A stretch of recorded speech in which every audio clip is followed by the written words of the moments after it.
Agora vamos apresentar o nosso irmão que vai participar conosco do nosso Conversando sobre Espiritismo.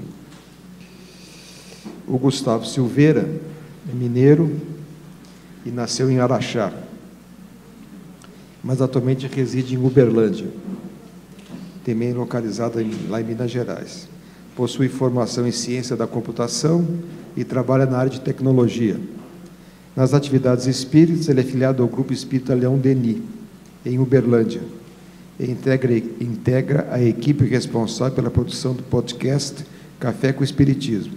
Também contribui com o estudo no espiritismo.net, que é uma organização social sem fins lucrativos sediada no Rio de Janeiro, onde atua online. E vamos pedir agora ao Gustavo que faça a sua apresentação para o público presente e aqueles que nos assistem remotamente.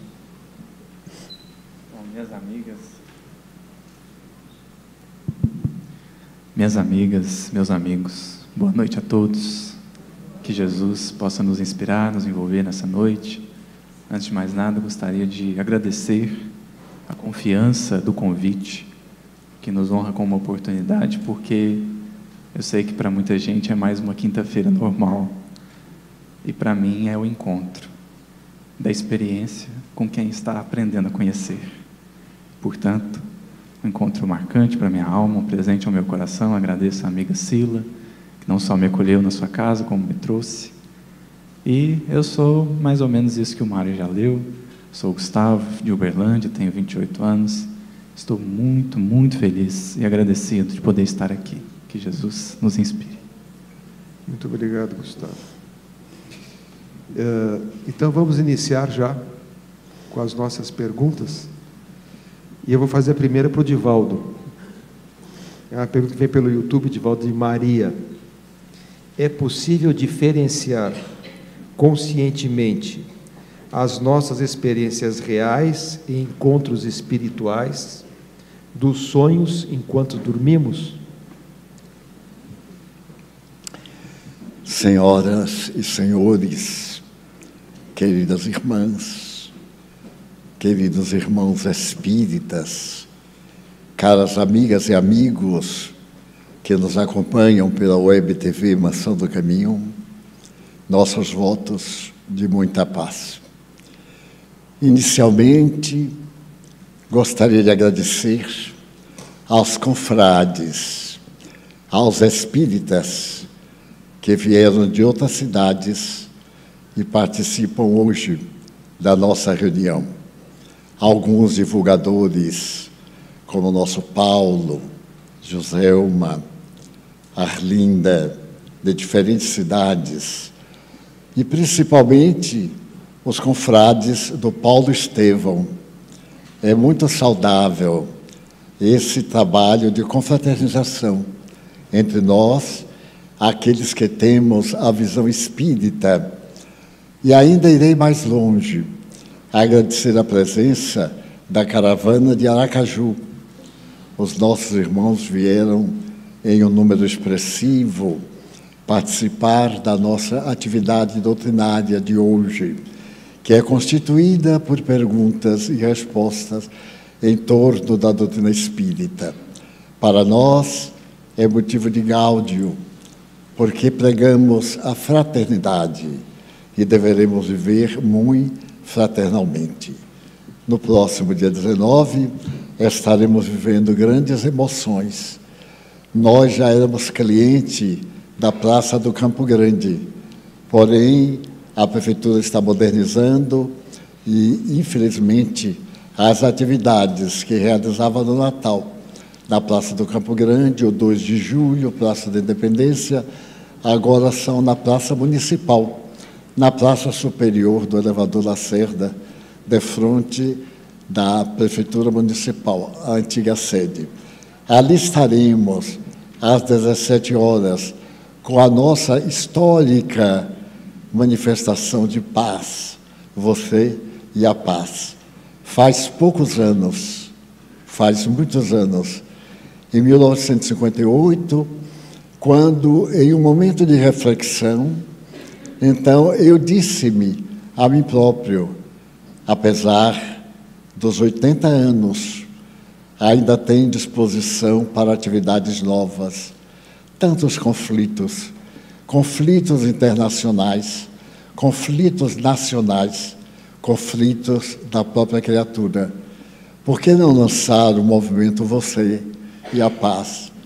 Sempre esperamos que os outros estejam em paz e pouco trabalhamos para que haja paz.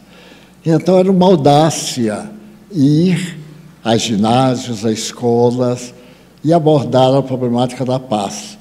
Iniciamos. Depois de 3 anos visitando educandários da cidade, veio a ideia de por que não fazer na praça pública? E lembramos de Castro Alves, a praça do povo como o céu e das aves. Então, por que nós temos vergonha de tomar certas atitudes? Alguns religiosos, fanáticos, dão uma impressão negativa. Mas proclamar a paz, não será que é válido? Porque talvez alguém esteja adormecido e desperta. Começamos o movimento na praça pública, visitamos os bairros de Salvador, eram 5 bairros naquela época. Depois da pandemia, mudamos de atitude e fizemos pela internet. Incluímos, então, vários países da Europa, onde houvéssemos feito também, principalmente Portugal, em várias cidades, e em particular Coimbra, que já está fazendo o movimento há dias, onde o movimento tem uma repercussão muito grande, e as autoridades governamentais acharam por bem declarar o dia 19 de dezembro, dia do movimento Você e a Paz. Aqui em Salvador, o Dia da Paz, portanto, decretada pela Câmara de Vereadores, é o 19 de dezembro. Nós conseguimos momentos grandiosos. Embora nós sejamos espírita, a movimentação era para que se trabalhasse pela paz. Qualquer religião, nenhuma religião, nos uníssemos em um ideal que é comum. Todo mundo anela pela paz. E fomos ao cardeal arcebispo da Bahia, que nos recebeu muito bem. E quando lhe declaramos a necessidade de nos unirmos em praça pública, se nosso Deus é único, por que nós discutimos, brigamos por deuses? E ele achou muito interessante. Mas Sua Eminência tem a obrigação de estar em Roma neste período de Natal. E ele lamentou não poder vir, mas determinou ao mestre da paróquia da Vitória para que representasse a Igreja Católica. E nós termos um representante da Igreja no movimento desse teve uma grande significação.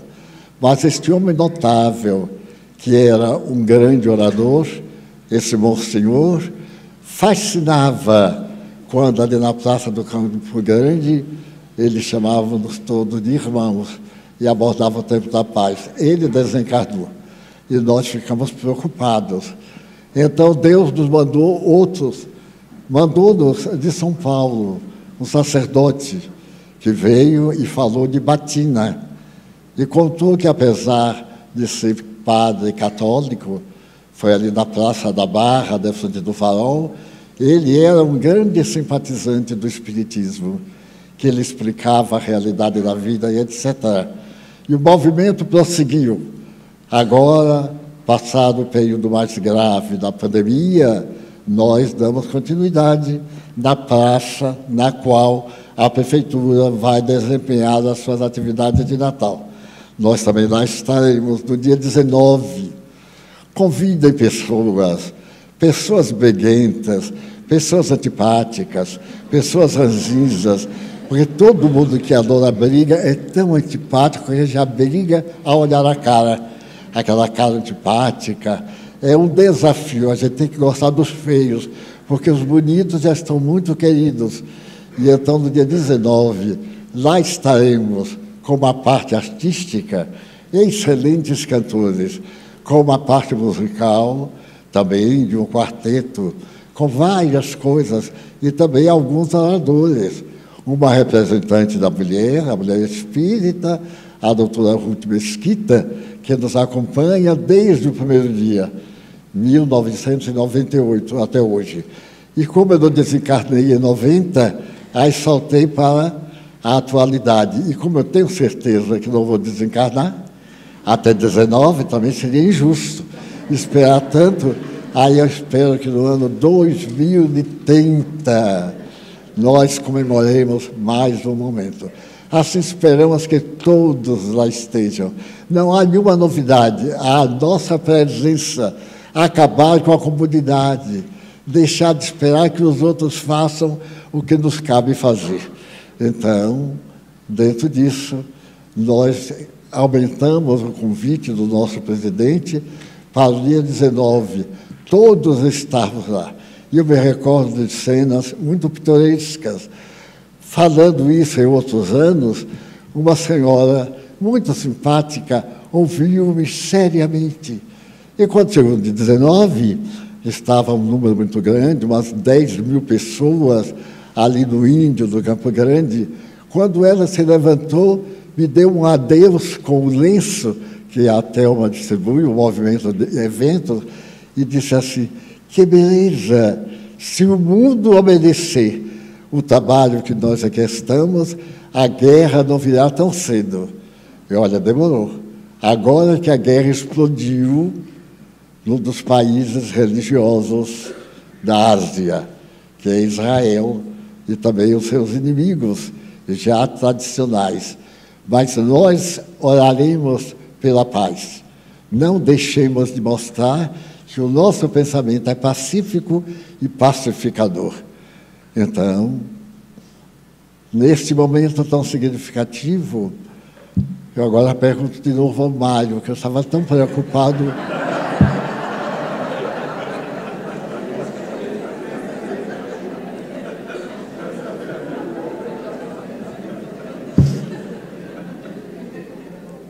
Preocupou muito a Freud a problemática do sonho.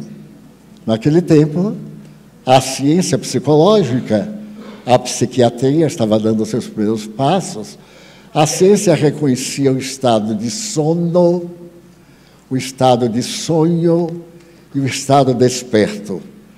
Mas só se sabia que havia a área do consciente. E Freud vivia preocupado com os sonhos, principalmente os sonhos eróticos, aqueles de natureza sexual. E ele notava, por exemplo, as nossas afeições estavam mais ligadas ao sexo do que ao sentimento de fraternidade, de tolerância e de amor. Depois ele percebeu uma coisa muito peculiar nele mesmo. Ele tinha ciúme do seu pai com a sua mãe.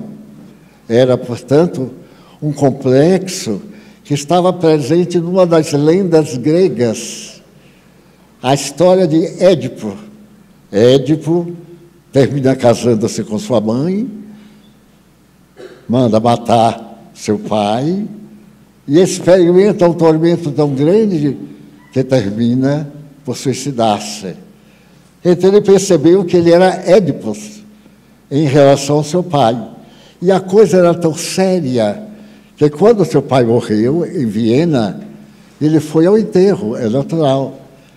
Mas a aversão ao pai inconsciente era tão grande que ele não pôde entrar no cemitério. Bem chegando à porta do cemitério da carruagem, ele teve um surto de ansiedade. E a carruagem voltou.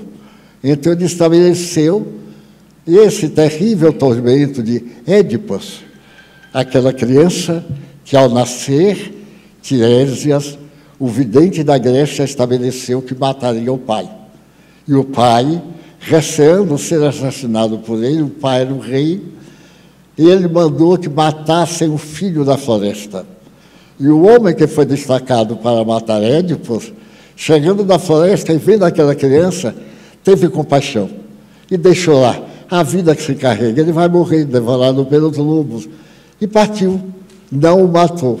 Em consequência, o lenhador encontrou a criança e levou para casa, em uma outra cidade. A criança nasceu, desconhecia a sua história, e um dia ele cresceu e disse: vou conhecer o mundo.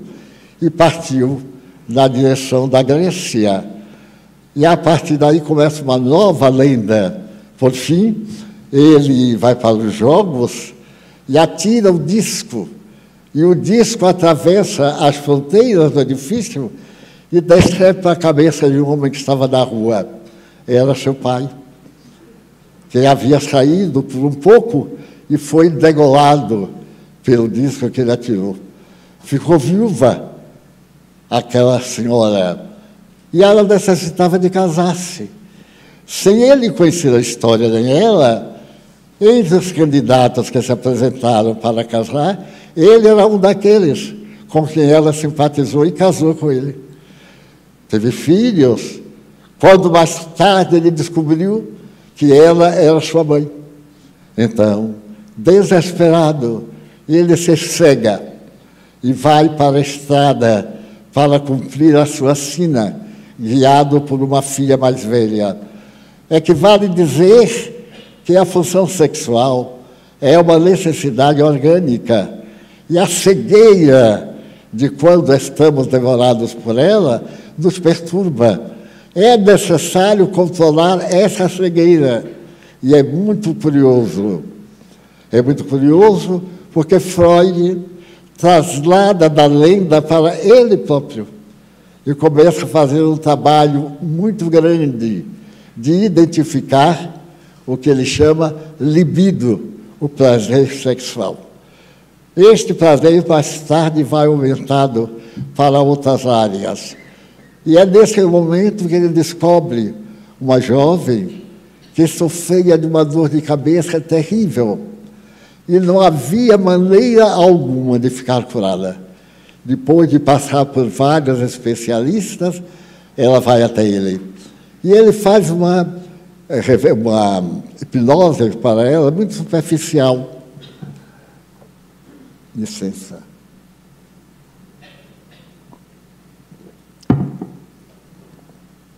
E nesta experiência, ela revela que tinha paixão pelo pai. E então conta uma história muito complexa, ele faz a liberação e ela fica absolutamente curada e volta a ter um relacionamento normal. E então ele vai para a mitologia. Na mesma mitologia de Édipus, havia Eletra, que era o amor da filha pelo pai.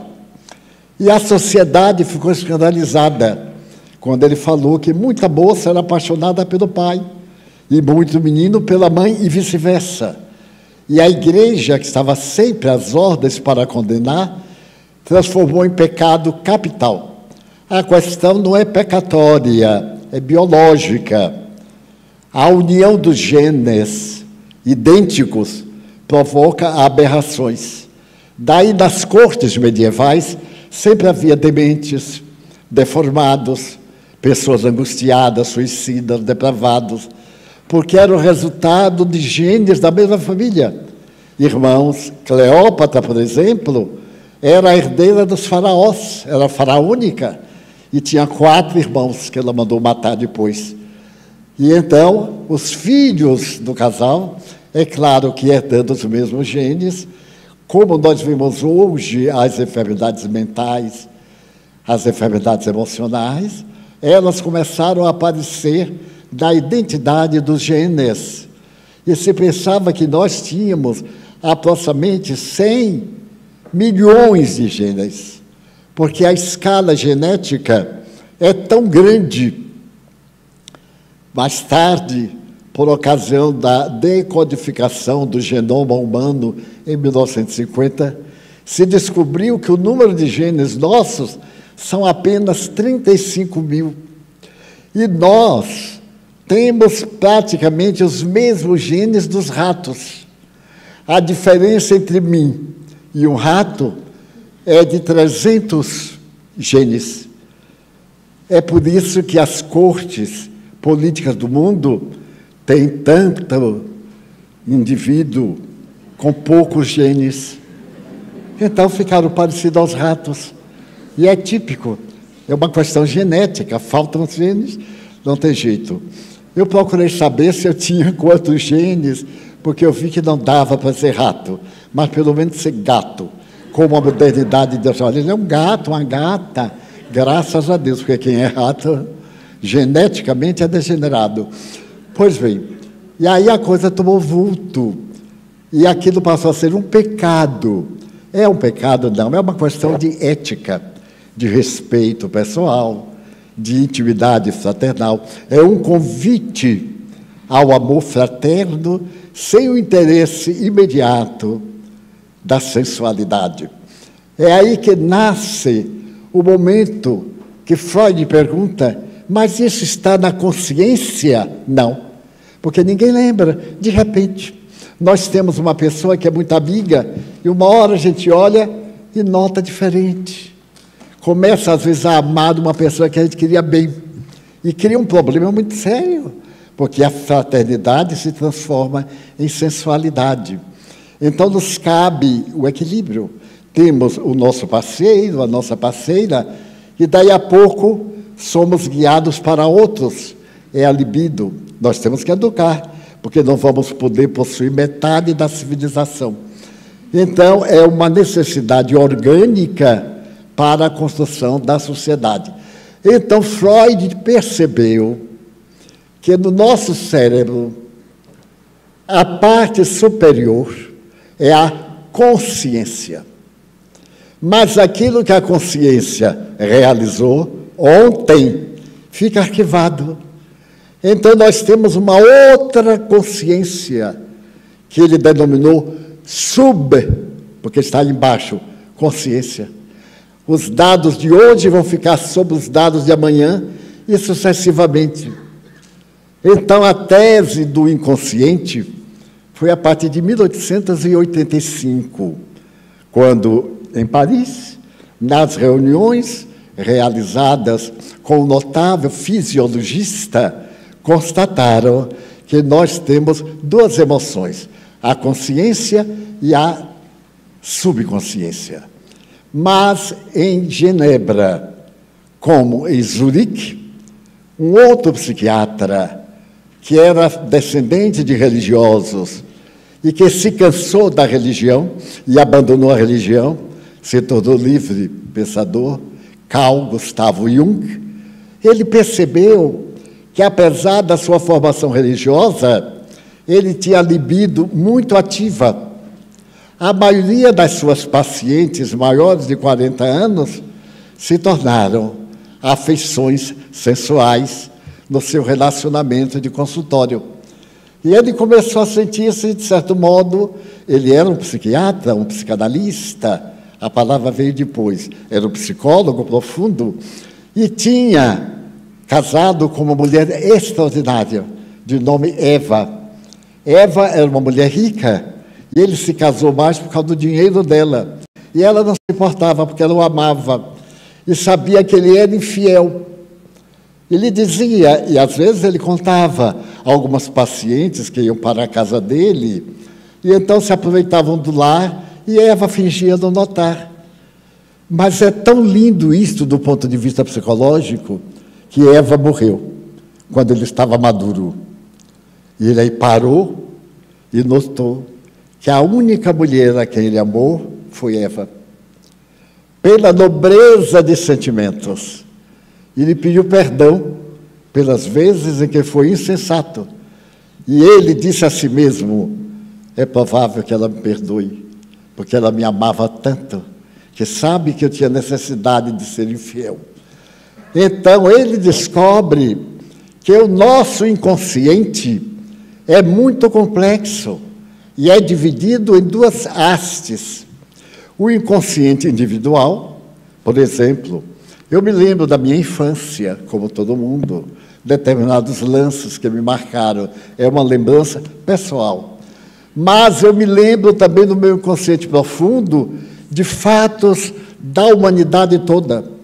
No meu cérebro haveria um arquivo que se encarregaria de guardar todos os acontecimentos do mundo. Aí ele criou o inconsciente coletivo. o inconsciente profundo.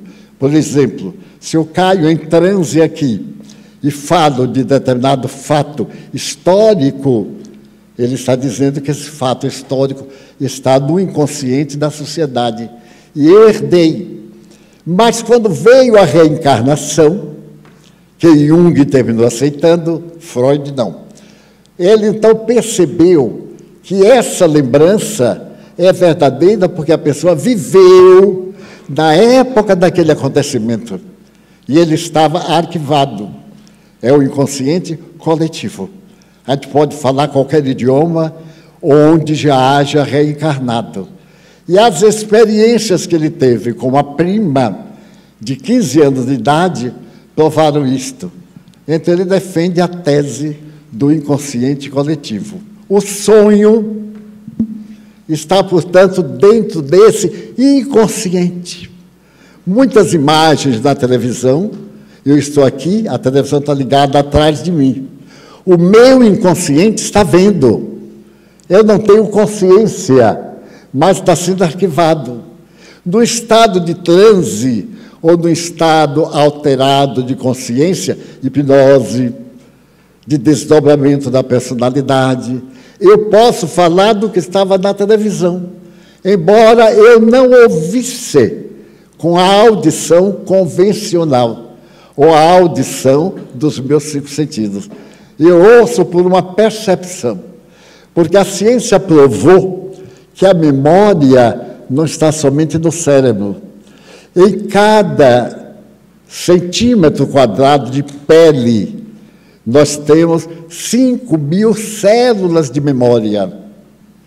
E no intestino, nós temos tantos neurônios quantos no cérebro. Porque a ciência está penetrando de tal forma no corpo que está chegando a energia. A pessoa é um pacote de energia. E essa energia tem tudo. Só está resguardado pelas reminiscências reencarnatórias. Então, o sonho passou a ser estudado com 2 aspectos. O sonho preto e branco. Não sei se já notaram que a gente não nota o sonho preto e branco. Ela diz, eu tive um sonho com você. Mas momentos há, eu tive um sonho tão real que era colorido. O sonho colorido é o encontro do espírito com o outro. É o encontro espiritual. Não está no cérebro. É um fato paranormal. É um fato mediúnico. É um fato profético. Então, o faraó sonhou. E foi necessário interpretar o sonho, porque vem como símbolo. É muito curioso. Todos nós já tivemos sonhos coloridos. Mas a grama era tão verde, o lugar era tão bonito. Ainda há pouco um amigo me contava assim, Divaldo, eu tive um sonho com você no domingo. Posso lhe contar? Eu digo, pode. E foi um encontro espiritual. Porque os detalhes, ele percebeu o detalhe da pessoa que estava comigo, a roupa que eu usava, que é muito interessante, eu estava vestido com aquela roupa e o companheiro que me acompanhava também. Então, depois que ele me descreveu hoje, eu fiquei pensando, esta roupa me é familiar, mas não me é familiar de outra vida. Quando eu estive em Londres, em 1957, eu fui hóspede da Embaixada Brasileira. O secretário da Embaixada me recebeu. E era no mês de setembro, dia 5 de setembro. Então, à noite, no jantar, ele disse, Divaldo, no dia 7, nós vamos ter na Embaixada uma recepção. E eu quero lhe avisar logo para lhe convidar. Eu ia ficar poucos dias. Eu então disse assim, não, eu não. Imagine eu na Embaixada, vou cometer as piores gafes. Na Embaixada tudo é muito bem trabalhado. Eu nunca entrei num grande salão, no jantar. Eu entrei em jantar, farofa com carne de sertão, mas aquele jantar, aquela coisa. Nunca entrei. Ele disse, não, mas vai entrar. Eu digo, mas eu eu nem tenho roupa. Ele disse, não tem problema. É o traje próprio, é um traje, portanto, de gala. Eu digo, ai, de graças a Deus. Eu digo, eu não tenho. Ele disse, não faz mal. Nós vamos a uma casa de aluguel de roupa e você aluga lá. Em Londres, a gente aluga até parceiro. Tudo. Tudo que a gente quiser, a gente aluga. Não tem problema. Meus amigos, isso é uma nota engraçada da minha vida. Porque eu nunca tinha ido desses lugares. Ele pegou e me levou a uma casa de 4 andares de roupa. Roupa até para desencarnar, para vestir no além, que de tudo. E então ele disse assim, eu queria um traje de gala para este rapaz. E eu fiquei surpreso, porque o funcionário da loja era tão educado que eu disse, eu tenho que comprar qualquer coisa. Porque os nossos funcionários aqui na Bahia, a gente chega e pergunta, o que é? Ali o homem disse assim, yes, mister. Eu digo, nossa. E ele disse assim, E aí foi indo. Eu digo, eu tenho que comprar. Já vendemos, eu nem sei o que era. Ele falou, o homem riu, me olhou, foi e trouxe uma roupa negra, brilhante, aqui de veludo, não sei o quê. Me levou à cabine, eu vesti. Meu Deus, quando eu saí, só faltava sapato, mas quando eu saí, ele me olhou e disse assim, que corpo! Parece o corpo de um toureiro. Eu já fui toureiro, agora é toureiro aposentado, né? A beleza desceu, tem pneumático, mas ele olhou, eu já fui elogiado. Ele disse, nossa. E aí ele disse, só falta agora colocarmos o chapéu. Eu não sabia o que era, é aquela coisinha que bota em cima. Daí a pouco ele veio, fez assim, saiu e colocou na minha cabeça. Mas a cabeça era maior do que o chapéu. Cabeça nordestina, ele colocou, fez, não. E foi. E o Pai Nosso, a ser santificado, tomara que não ache, porque não achando eu não podia. Pois, meus amigos, o homem trouxe outro chapéu. Não deu. Ficou aqui na orelha. Ele fez uma parada, fez assim, what head, que cabeça. Eu disse, yes, é tudo que eu podia falar. E voltou, e trouxe, botou, chegou a deslizar. E eu olhei no espelho, meu Deus, eu disse assim, já fui um personagem da aristocracia. Meu amigo sonhou-me com esta roupa. Ele não sabia. Então, o detalhe da gravata, etc. Bom, mas então, o meu amigo disse, vamos alugar. Eu aluguei. Tirei uma fotografia, eu tenho isso documentado. A fotografia, assim, para iludir, porque se algum dia eu for preso, eu vou levar o retrato e sabe com o que está falando? Olha aqui. Muito bem, meus amigos. Chegou o dia. Eu não falo inglês e tenho uma birra. O que eu adoro do francês, eu antipatizo o inglês. Eu antipatizo até a pessoa que fala inglês, imagine, de inveja. Pois bem, aquela fila na porta de entrada, um mestre de cerimônia, aquele inglês assim, aquele bastão, pá, e dizia, fulano de tal, embaixador de tal lugar, pá, e tal, fulano de tal, pertencente à embaixada de tal lugar. Ele disse, mas o que é que eu estou fazendo aqui naquela fila? E meu amigo da frente, ele disse assim, Elcio, pelo amor de Deus, não me deixe. Se você me deixar, vai ser uma tragédia. E vai ficar feio para você. Já avisei. Eu não entendo nada, hein? Ele disse, fique tranquilo. E foi à minha frente, conversando, ele era pernambucano. Muito bem. De repente, sempre tem alguém perturbado para atrapalhar a gente. Chega o juiz e fala assim, Elcio, tirou da fila e saiu. Aí o tal do homem perguntou, what your name, please? E ele também riu. What your name, please? Eu digo, está perguntando meu nome. Divaldo Pereira Franco. Representação diplomática. Nothing, nada. Nothing. Ele tomou um susto, levantou o bastão, fez, Mr. Franco, nothing. Pá! Todo o salão olhou. E aquela coisa, meu Deus, aquela coisa apareceu ali na porta, Nassing. Aí todo mundo olhou, o Nassing, porque tinha de tudo lá, e tinha também Nassing. Bom, aí foi indo, estava o embaixador, a embaixatriz, porque Deus é formidável. Eu então apertei a mão do embaixador. Good morning, sir. Ele então sorriu e perguntou assim, Nassing? Ele disse, Nassing. E o que é que está fazendo aqui? Eu não sei. Foi o secretário da embaixada que me trouxe. Ah, você é o Divaldo, aquele médium? Sim, senhor. Ele vai botar para fora. Ele disse assim, muito obrigado. Fica aqui ao meu lado que minha esposa também é espírita. Aí eu cheguei e fiz assim, hein, madame? Não era madame. Não era madame, era missa. Eu digo, Ave Maria. Aí ela também cutucou e a gente ficou deliciando. A gente não é de conversar muito. E aí, quando terminou a fila, nós estávamos íntimos. E ele dizia toda hora, esteja à vontade. Mas como eu não tomo bebida alcoólica, ele dizia, mas tome, olha, o uísque de não sei quem da banda. Eu digo, esse eu conheço, muito obrigado. Bom, no fim de tudo, meus amigos, a embaixatriz, a esposa do embaixador da Índia, sintonizou comigo. Olha que perturbação. Com tanta gente, ela sintonizou com Nassing. E aí veio e perguntou, Mr. Nassing.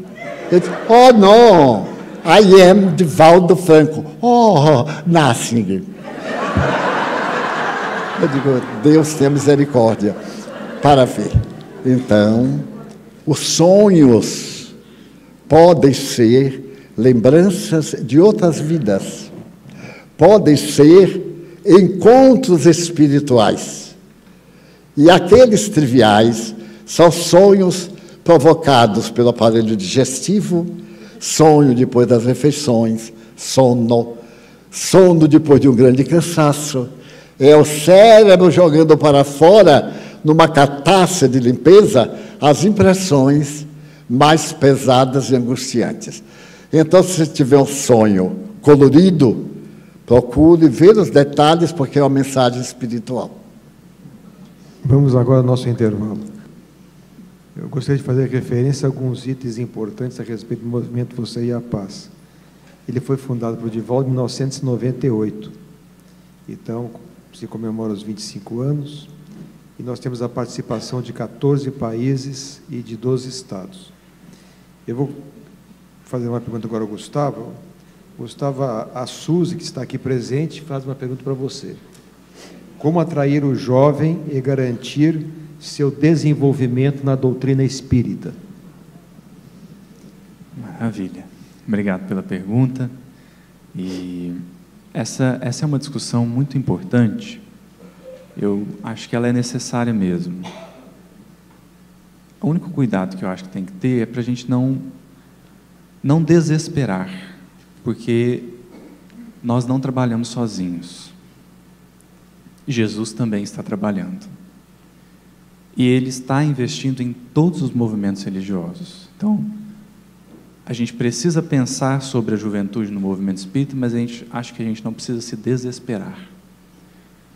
E acho que não precisa pelo seguinte, se nós chamássemos aqui 10 jovens engajados no movimento espírita e fizéssemos a pergunta, como você começou, nós ouviríamos 10 respostas diferentes.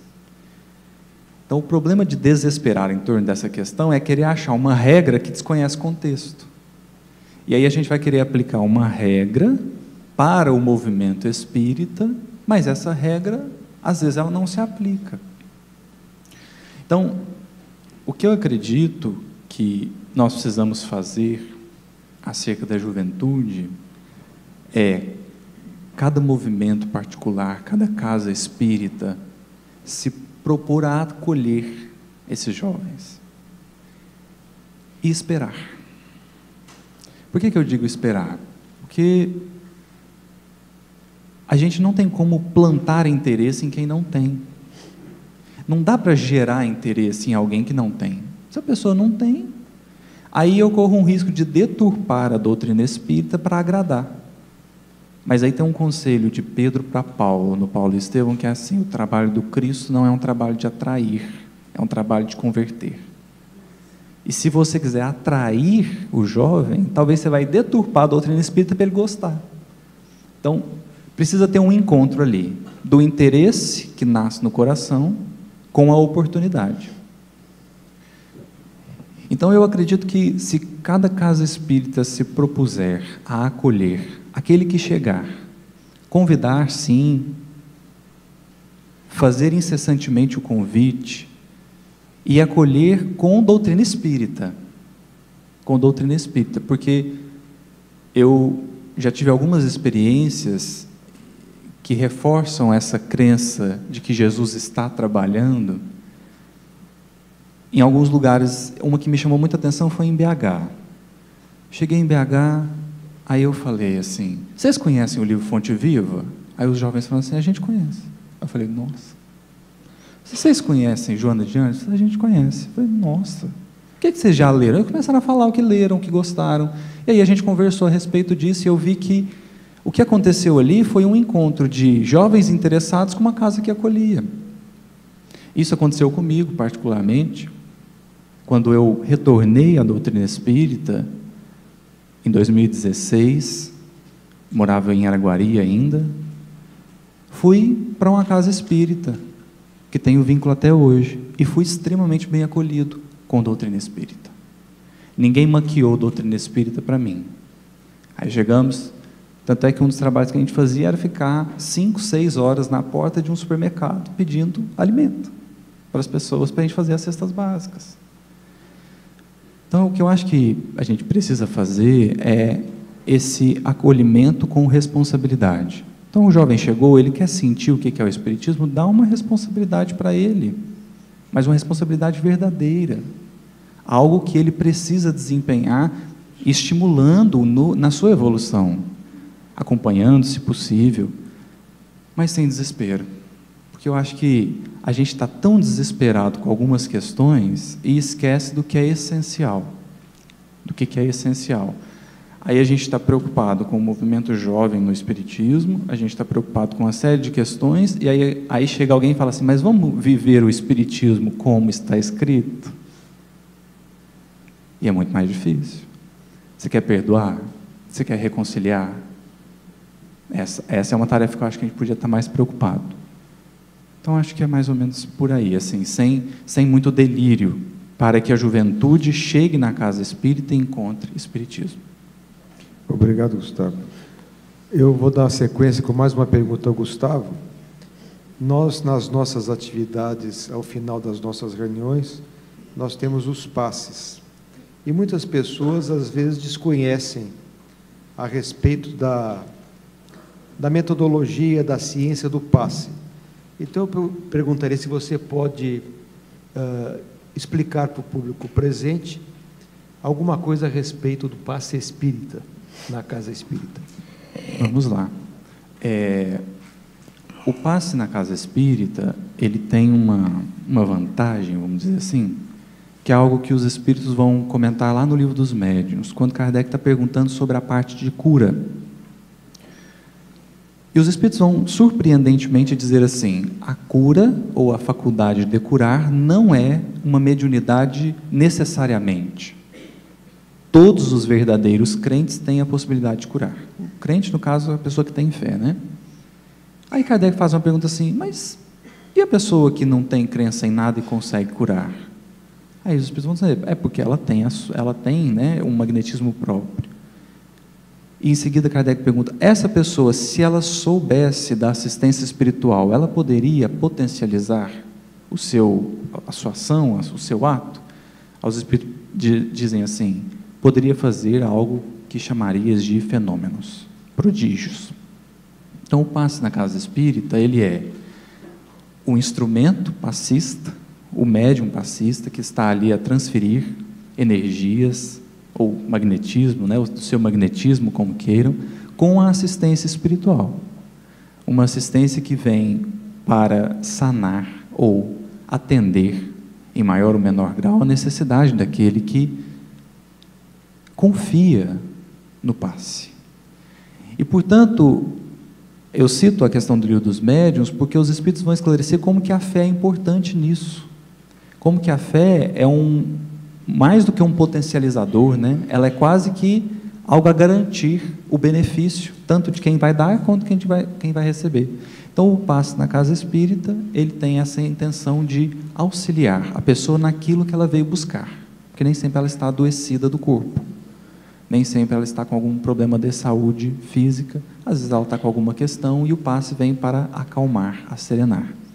E nesse sentido, eu não sei vocês, mas é algo que, por exemplo, me ajuda a dormir melhor, me ajuda a acalmar emoções, né? Então, o passe, ele tem essa função magnético-espiritual, porque é um pouco do instrumento que está ali a doar, com toda uma equipe espiritual a amparar esse trabalho, para que ele transcorra sem prejuízos para quem toma o passe. Porque pensemos que, às vezes, o passista pode não estar em condições, então a equipe espiritual auxilia para que quem vai tomar o passe não se prejudique.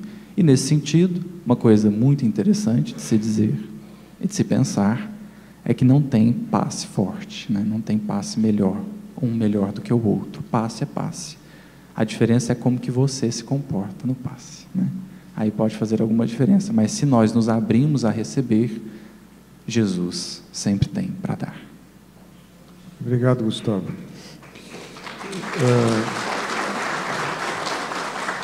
Divaldo, como se dá o desenvolvimento da mediunidade de psicografia? E o que seria um médium sensitivo? Sensitivo e médium são palavras semelhantes. A sensibilidade é um dos sintomas da mediunidade. Só se é médium porque se sente a interferência dos espíritos. Daí, na linguagem comum, se pode dizer médium, sensitivo, paranormal, ser portador do canal. Se usam muitas expressões. Allan Kardec preferiu a mediunidade, médium, e os outros preferem outras denominações. Sensitivo é tradicional no hipnotismo. O sensitivo, o agente, o paciente. Então, o desenvolvimento da psicografia, como qualquer faculdade, depende do exercício. Qualquer faculdade humana é resultado de um exercício para o êxito. Então, deve o que é médium, o sensitivo, procurar um núcleo que lhe inspire confiança, estudar a doutrina, principalmente o livro dos Espíritos, o livro dos médiuns, o Evangelho como consolo, e então frequentar tranquilamente e anotar o recebimento, de não divulgar logo, de imediato, essa ansiedade para que os outros saibam. Aí tem um pouco de vaidade, de querer mostrar que a mediunidade é um privilégio. Não é um privilégio. A mediunidade é uma faculdade orgânica que todos possuímos. Uns em maior grau, outros em menor, como a inteligência, como a memória, as aptidões artísticas e culturais. Então, também temos a mediunidade. O treinamento é que refina a mediunidade.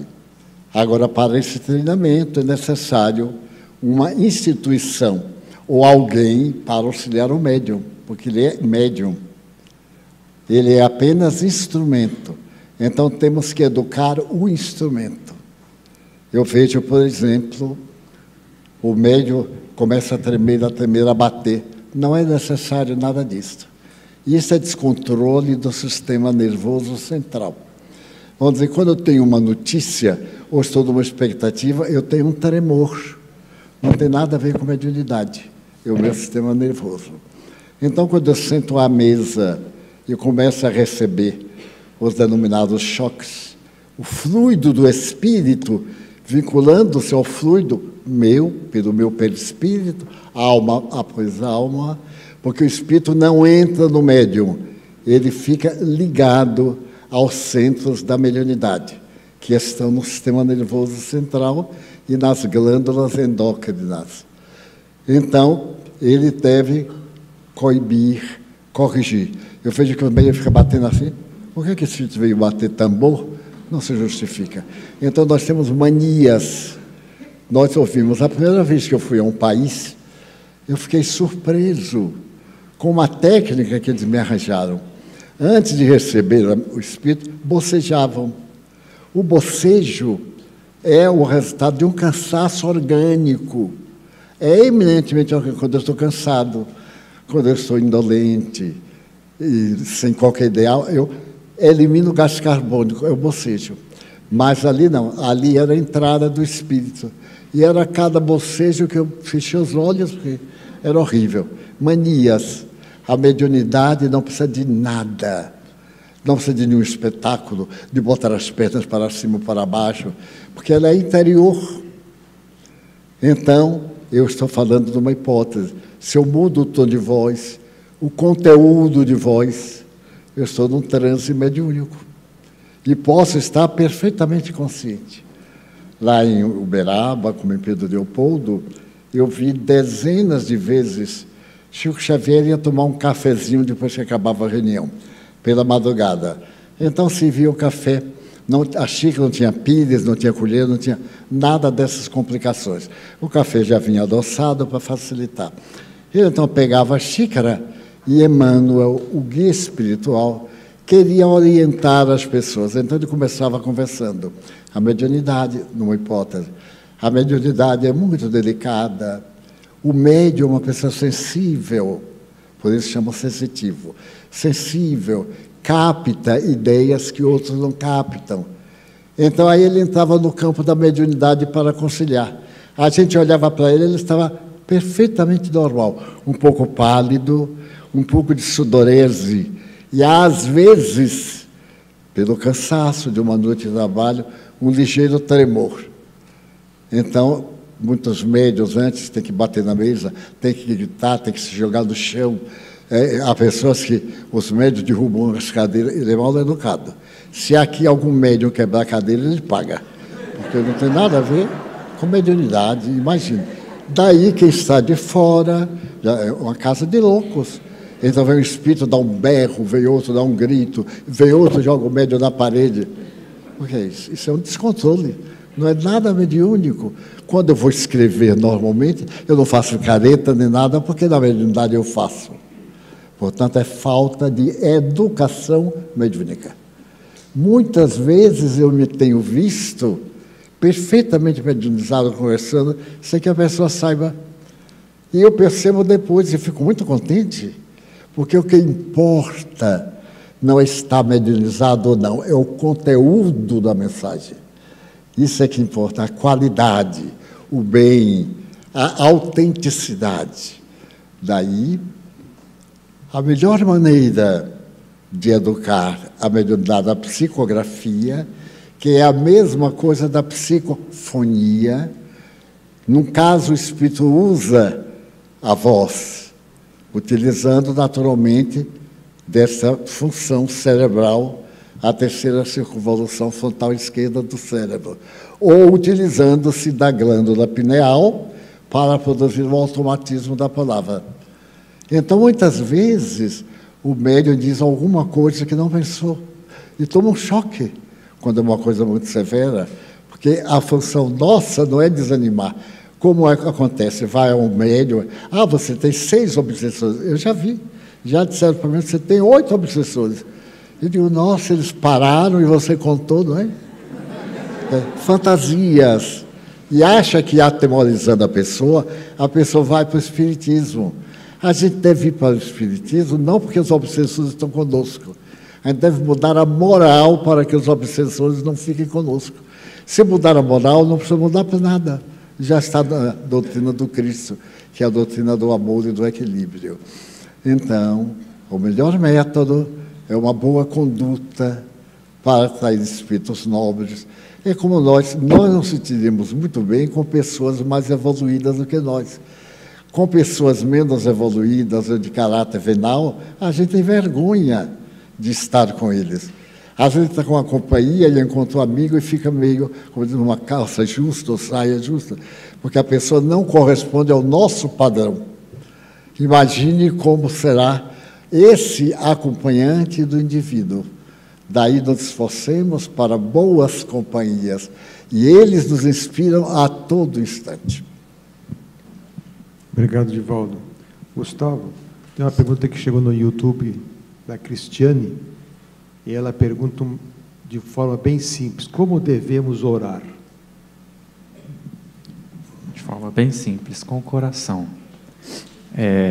André Luiz tem uma mensagem muito bonita, chamada Falar com Deus, e aí ele encerra a mensagem dizendo assim: não te esqueças que a boca fala com os homens e o coração fala com Deus, porque Deus não fala português, Deus fala o idioma do amor, e portanto, a oração, e é muito interessante pensar isso, a oração para mim tem sido não eu indo falar com o Criador, mas eu pegando o telefone para atender a chamada, Ele falando comigo, porque a oração é esse momento em que eu me ponho a falar com aquele que sempre quer falar comigo, e portanto tem que ser com o coração, porque seria muito bom, né?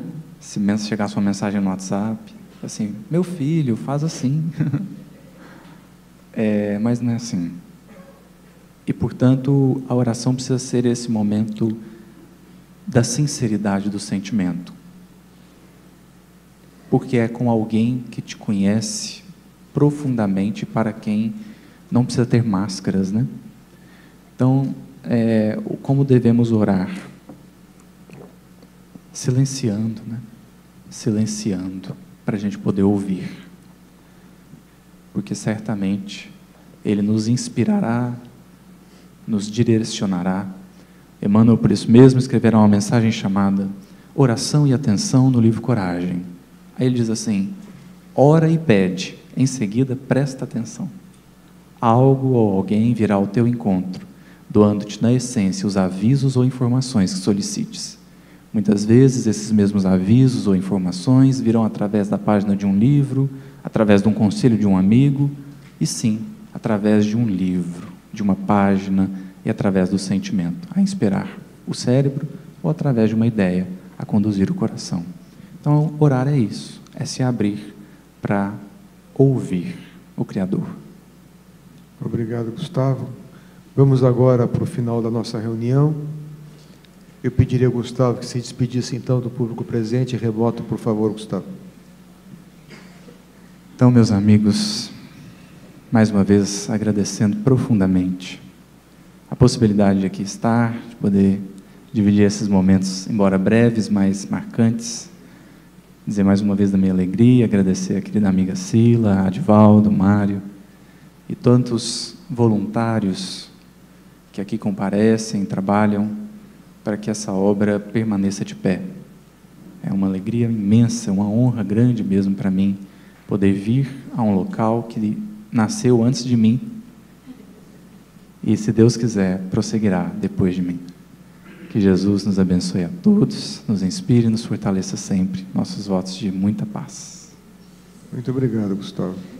Então, encerrando a nossa reunião, eu agradeço a equipe da Mansão do Caminho, agradeço ao público presente, as caravanas que vieram de outros estados, de municípios, de outros países aqui presentes também. Eu agradeço àqueles que nos assistem remotamente, a professora Solange, ao Gustavo, ao Divaldo, e a Isiane, a nossa tradutora de Libras, não é, Isiane? Então, agora vamos ao final da nossa reunião. Eu passo a palavra ao Divaldo para os passes coletivos.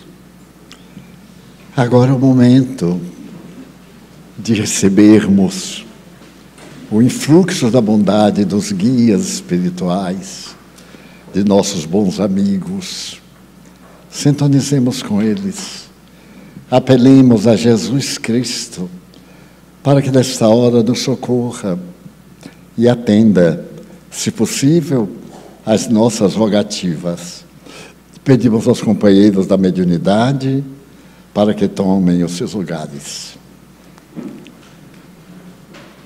Senhor, nós te suplicamos,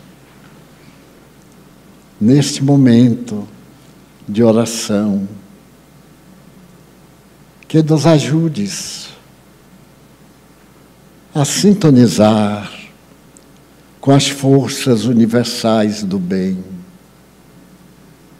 Nós te pedimos pelos companheiros de mediunidade que irão exercer o ministério do socorro às nossas necessidades.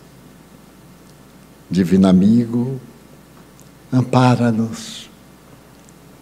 Àqueles familiares queridos, aos amigos, a todos quantos amamos. Abençoa-nos, a cada um de nós, para que daqui saiamos em paz, em harmonia interior. Tenhamos uma noite de refazimento para o término da semana. Amigo querido, nós te pedimos pelos suicidas. Não sabem o que fazem, não sabiam, estão agora acolhidos pelo sofrimento. Ampara-os com a tua misericórdia. Também nós te pedimos por Ana Jaici, Regina e todos aqueles que nos pedem incluí-los em nossas orações.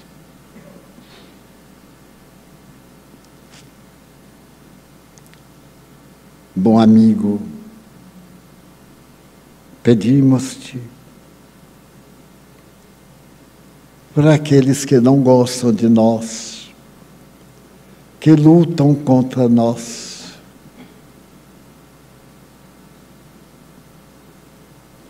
Tem misericórdia.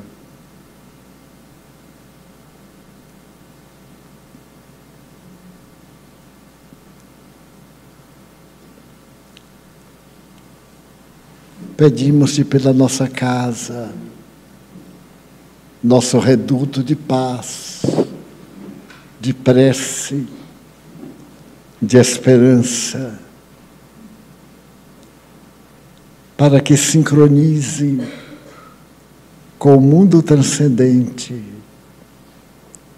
e nos atenda às necessidades da misericórdia e da caridade. Pedimos-te, Pai, permita-nos encerrar a reunião da noite. Em teu nome santo, em nome de Jesus, de Maria Santíssima e das entidades generosas que nos acompanham. Que a tua paz seja conosco. Está encerrada a nossa reunião.